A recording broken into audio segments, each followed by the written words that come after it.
ಹರಿ ಓಂ ಗುರುಭ್ಯೋ ನಮಃ. ಗುರು ಬ್ರಹ್ಮ ಗುರು ವಿಷ್ಣು ಗುರುದೇವೋ ಗುರು ಸಾಕ್ಷಾತ್ ತಸ್ಮೈ ಶ್ರೀ ಗುರುವೇ ನಮಃ. ಆದಿತ್ಯ ನವಗ್ರಹ ದೇವತೆಭ್ಯೋ ನಮಃ. ಇದು ಜ್ಯೋತಿಷ್ಯ ನಂಬುವವರಿಗೆ ಮಾತ್ರ ವಿಡಿಯೋ ಆಗಿರ್ತದೆ ಸ್ನೇಹಿತರೆ. ಇಲ್ಲಿವರೆಗೂ ನಮ್ಮ ಚಾನಲ್ ಸಬ್ಸ್ಕ್ರೈಬ್ ಮಾಡದಂತೆ ನೋಡ್ತಾ ಇದ್ದವರು ದಯವಿಟ್ಟು ಸಬ್ಸ್ಕ್ರೈಬ್ ಮಾಡಿಕೊಂಡು ಸಪೋರ್ಟ್ ಮಾಡಿ, ಲೈಕ್ ಮಾಡಿ, ಹೆಚ್ಚಿನ ಸಂಖ್ಯೆಯಲ್ಲಿ ಶೇರ್ ಮಾಡಿ ಅಂತ ಕೇಳ್ಕೊಳ್ತಾ ಇವತ್ತಿನ ವಿಡಿಯೋ ಪ್ರಾರಂಭ ಮಾಡೋಣ ಬನ್ನಿ ಸ್ನೇಹಿತರೆ. ಇಲ್ಲಿ ಒಂದು ಉದಾಹರಣೆ ಕುಂಡಲಿ ಇದೆ. ಕಟಕ ಲಗ್ನ ಇದೆ. ಲಗ್ನದಲ್ಲಿ ರವಿ ಇದ್ದಾರೆ. ಅದು ರವಿ ಇರೋದರಿಂದ ಮಿತ್ರ ಗ್ರಹ ಆಗಿರುತ್ತದೆ. ಎರಡನೇ ಮನೆಯಲ್ಲಿ ಮಿತ್ರ ಆಗಿರುತ್ತದೆ. ಚಂದ್ರ ಇರುತ್ತಾರೆ, ಅದು ಮಿತ್ರ ಗ್ರಹ ಆಗಿರುತ್ತದೆ. ಮೂರನೇ ಮನೆಯಲ್ಲಿ ಕೇತು, 5ನೇ ಮನೆಯಲ್ಲಿ ಕುಜ, 7ನೇ ಮನೆಯಲ್ಲಿ ಶನಿ, 8ನೇ ಮನೆಯಲ್ಲಿ ಶನಿ, ಆದರೆ 9ನೇ ಮನೆಯಲ್ಲಿ ರಾಹು ಇದ್ದಾರೆ, 12ನೇ ಮನೆಯಲ್ಲಿ ಬುಧ ಇದ್ದಾರೆ.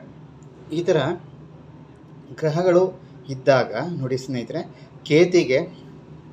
ಕೇತುಗೆ ನೇರವಾಗಿ ರಾಹು ದೃಷ್ಟಿಗೆ ಕೊಡ್ತಾ ಇದ್ದಾರೆ. ಕುಜನಿಗೆ ಚಂದ್ರ ದೃಷ್ಟಿ ಕೊಡ್ತಾ ಇದ್ದಾರೆ. ಇನ್ನು ರವಿಗೆ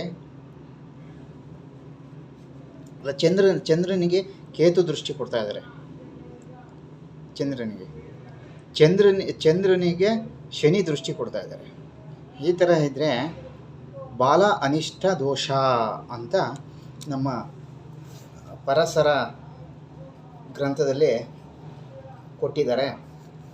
ಇದು ಮಗುವಿಗೂ ಶ್ರೇಯಸ್ಸು ಅಭಿವೃದ್ಧಿಯೂ ಆಗಲ್ಲ, ಹಾಗೆ ಆ ಮಗುವಿನ ಕುಟುಂಬದವರೆಗೂ ಶ್ರೇಯಸ್ಸು ಅಭಿವೃದ್ಧಿ ಆಗಲ್ಲ ಸ್ನೇಹಿತರೆ. ಹೀಗೆ ಜ್ಯೋತಿಷ್ಯದಲ್ಲಿ ಮತ್ತು ಹೊಸದಾಗಿ ವಿಚಾರವನ್ನು ತಿಳಿಸಿಕೊಡುವುದಕ್ಕೆ ಪ್ರಯತ್ನ ಪಡ್ತೀವಿ.